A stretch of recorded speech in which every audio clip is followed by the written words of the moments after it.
Hello everyone, and welcome back to our channel. Today, we're diving into a topic that might seem a bit unusual at first. We're exploring the power of negativity, or more specifically, the strategy of considering the worst-case scenario. Now, before you think about clicking away, give me a chance to explain.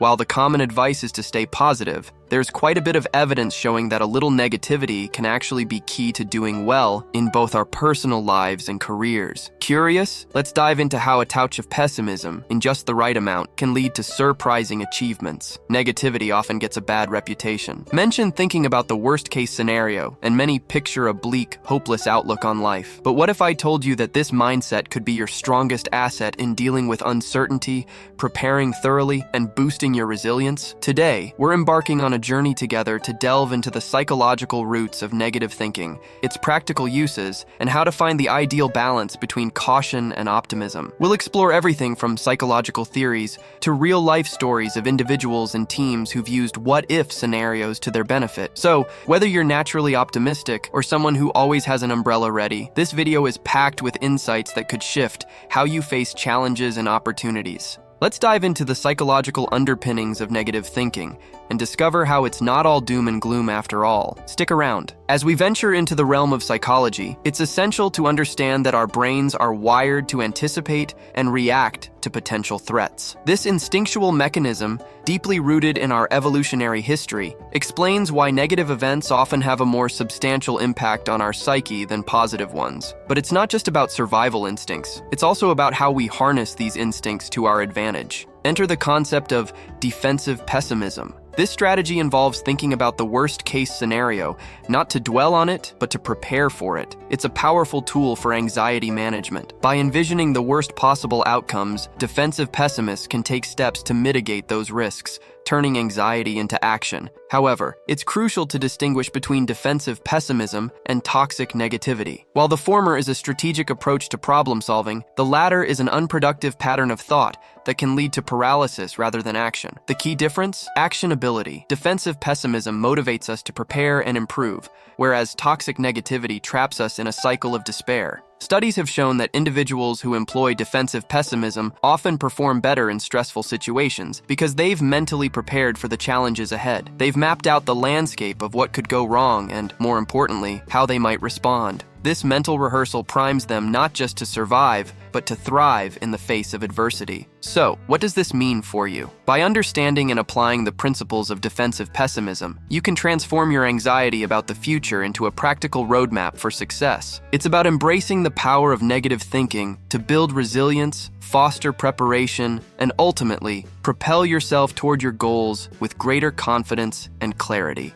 Now that we've uncovered the psychological underpinnings of negative thinking, let's see it in action. How does thinking about the worst-case scenario translate to real-world success? The answer lies in meticulous preparation, enhanced decision-making, and surprisingly, creativity. Consider the world of business. Companies often conduct pre-mortems, a strategy where they imagine a project has failed and then work backward to identify what could lead to that failure. This preemptive thinking helps them address potential issues before they become real problems, leading to more robust and resilient projects. History is filled with stories of leaders who turned negative thinking into a powerful tool for success. Think of military strategists who meticulously planned for every possible setback, or inventors whose failures weren't roadblocks but stepping stones to innovation. This pattern reveals a profound truth. Imagining the worst-case scenario isn't just about bracing for failure, it's about laying the groundwork for remarkable achievements. But it's not just about avoiding failure, it's about stress inoculation. When we regularly expose ourselves to controlled doses of stress by contemplating negative outcomes, we build mental resilience. It's akin to a vaccine for the mind, preparing us to handle life's inevitable ups and downs with grace and agility. And there's a personal dimension to this as well. Individuals who practice defensive pessimism often report feeling more empowered in their daily lives. By considering the worst that could happen, they take proactive steps to ensure it doesn't. From simple tasks like packing an umbrella as a precaution to life-changing decisions like career changes or financial planning,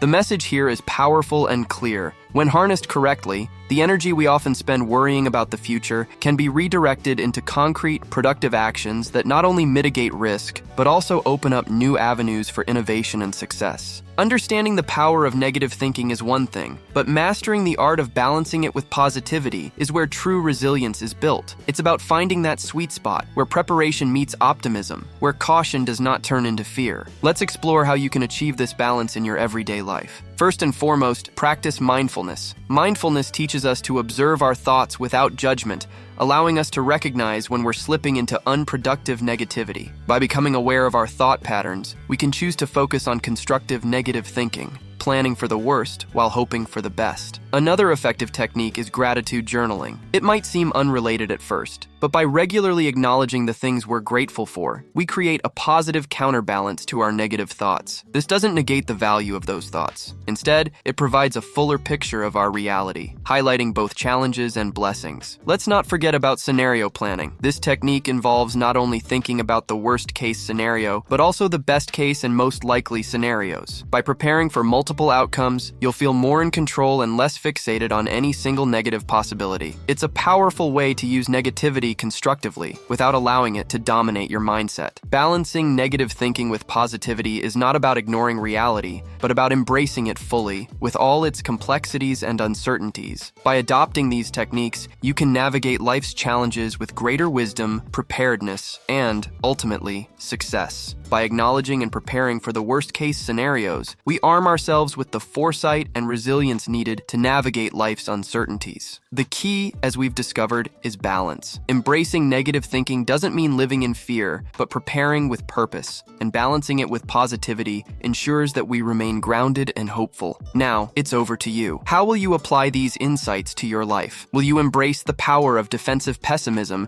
to enhance your preparedness and resilience? Remember, the goal is not to dwell on the negative, but to use it as a tool for positive change. In the tapestry of life, both the light and dark threads are essential in creating a picture of resilience and beauty. Here's to finding your balance and thriving, no matter what comes your way.